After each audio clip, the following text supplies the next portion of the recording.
And welcome to Dentosaurus. So today in this video I'll be teaching you basics of carving. So first of all, what do we need? Metallic scale, a wax block, and a carver. Okay, and also a gauze piece for finishing and polishing. So first step in carving is to mark all the surfaces: labial, lingual, mesial, and distal. So here I'll mark it as labial or buccal, and the posterior as the lingual, and mesial and distal depending upon which side of tooth it is. So after labeling all the sides, the second most important thing is to obtain its bilateral symmetry. So mark the median line this way from all the sides. Even on the occlusal surface, you have to mark its median line for incisal edge to coincide on between. So here you can see I have marked all the surfaces.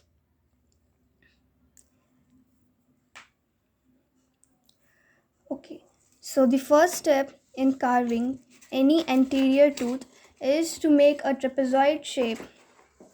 And how you will make a trapezoid shape? In anterior and posterior tooth, in both the carvings, establishing a trapezoid shape is the initial step. So you can see here, this is a carved incisor, and here its rough shape of labial view is a trapezoid. You can see this. So for any teeth, if it is posterior or if it is anterior, a trapezoid shape. For posterior teeth, it's a broad trapezoid, and for anterior, it is narrow trapezoid, but a rough trapezoid. So first step to make it trapezoid, and how will you make it trapezoid is shown in detail in my previous videos. You can go to the link and check how a trapezoid is made. It is really very easy, but if you want a sneak peek into it, I'll show. Just to move your carver in this direction and apply more pressure on its bottom side. So this is a trapezoid.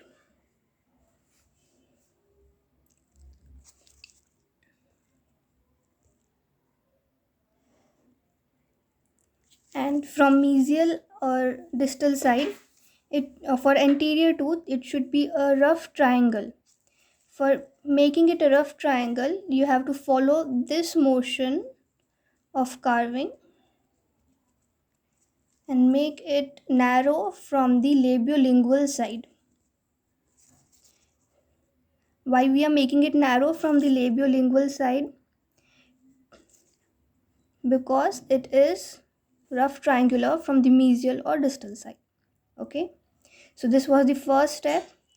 And secondly, what is the next step? To follow the side determination.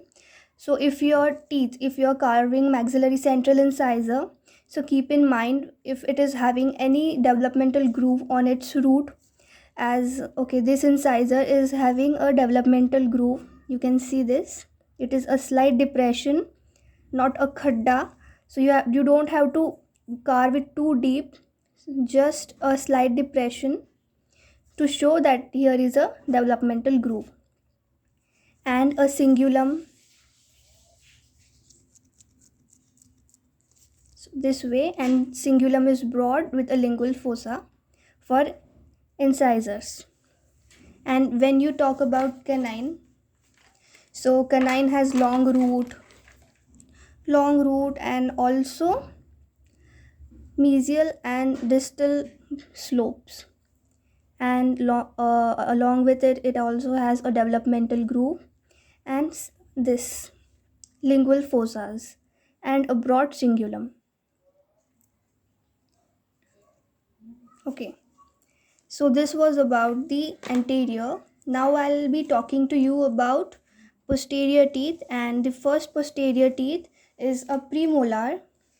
So you can check, this is a maxillary premolar which I have carved. It is bicuspid, and its occlusal anatomy is more important to determine whether it is which side or which kind of premolar. So it's bit broad. It has a lingual fossa as well. It's occlusally broad, and you can see here how it is carved. Okay, same similar here. It has a trapezoid shape. So here also trapezoid shape is important in the initial steps of carving a premolar.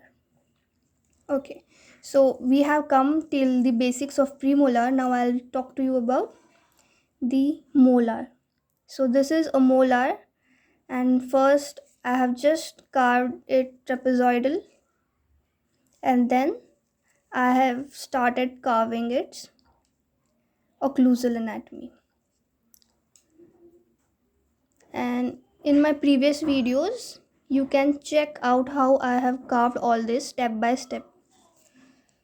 So thank you guys for watching this video. I hope it was informative for you guys. Thank you.